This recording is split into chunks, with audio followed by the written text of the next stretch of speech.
Pada hari Sabtu 16 Mei di Rumah Sakit Bambada terdapat seorang pasien bernama Nia Sani berusia 40 tahun dirawat di ruang ICU setelah mengalami komplikasi pneumonia berat yang menyebabkan gangguan pernapasan.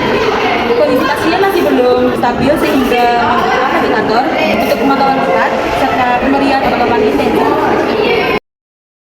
Selamat pagi semuanya. Pagi, Nurse. Baik, sebelum mulai kita akan briefing terlebih dahulu terkait kondisi Nia Santi.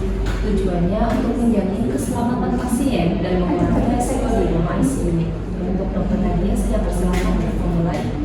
Baik, saya mulai ya. Pasien atas nama Nia Santi, 40 tahun, itu mengalami penurunan saturasi oksigen sejak tadi malam. Pasien itu sudah terpasang ventilator. Jadi nanti untuk semua tindakan yang akan dilakukan kepada pasien, tolong untuk mematuhi sesuai SOP ya. Izin bertanya dok, kalau misalkan ada perubahan sekecil apapun sama pasien, berarti itu harus langsung lapor ya?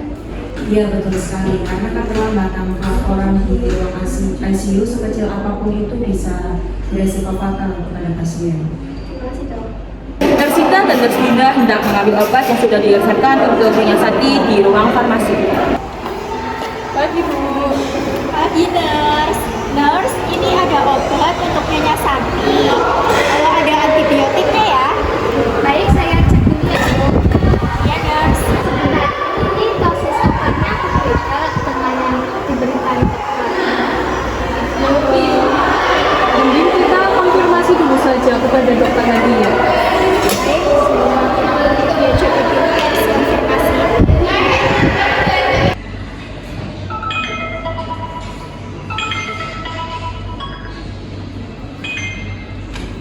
Pagi dok, maaf mengganggu waktunya.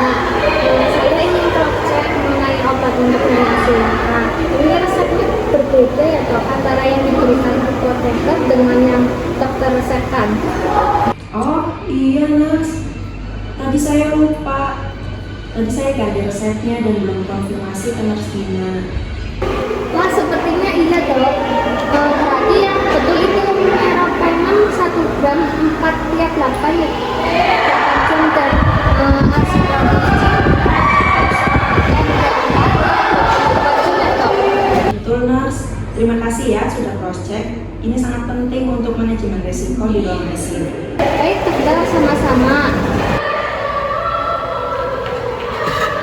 Bagaimana Nurse? Apakah ada kesalahan? Tidak ada, karena ini resep yang sudah direvisi dokter. Kami bawa ya.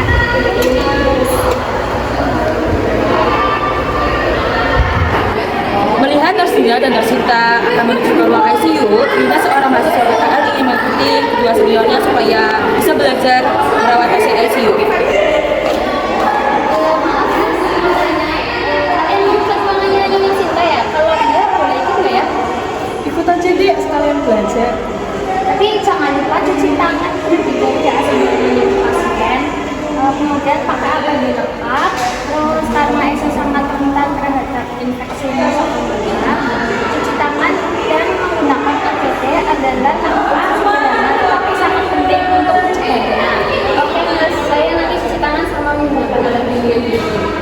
Oh iya, meskipun pasiennya tidak sadar, kami tetap melakukan pengecekan identitas sama komunikasi tertutup ya. Oke, Nurse.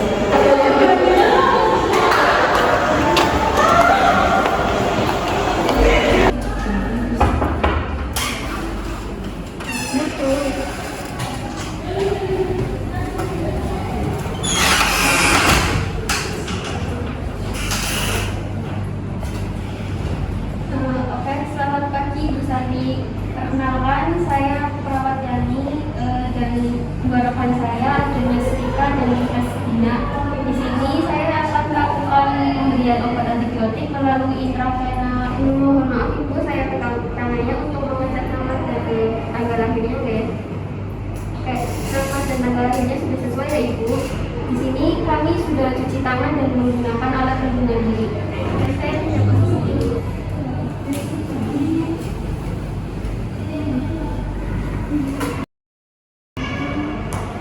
Baik Ibu, pemberian obatnya sudah saya lakukan. Nanti 2 jam ke depan akan dilakukan pemeriksaan tanda-tanda vital.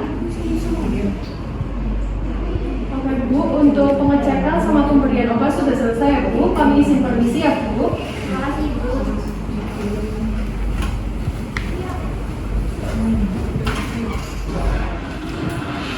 Bagus nih, walaupun pasiennya tidak sadar, tapi kamu tetap melakukan pengecekan dan komunikasi dengan aktif.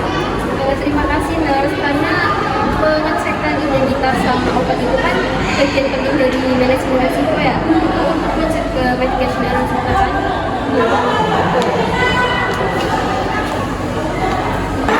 Tepat di nurse station, terdapat dua orang perempuan yang sedang berbicara dengan perawat, yaitu kakak dan anak dari Nyonya Santi yang ingin mengetahui keadaan Nyonya Santi.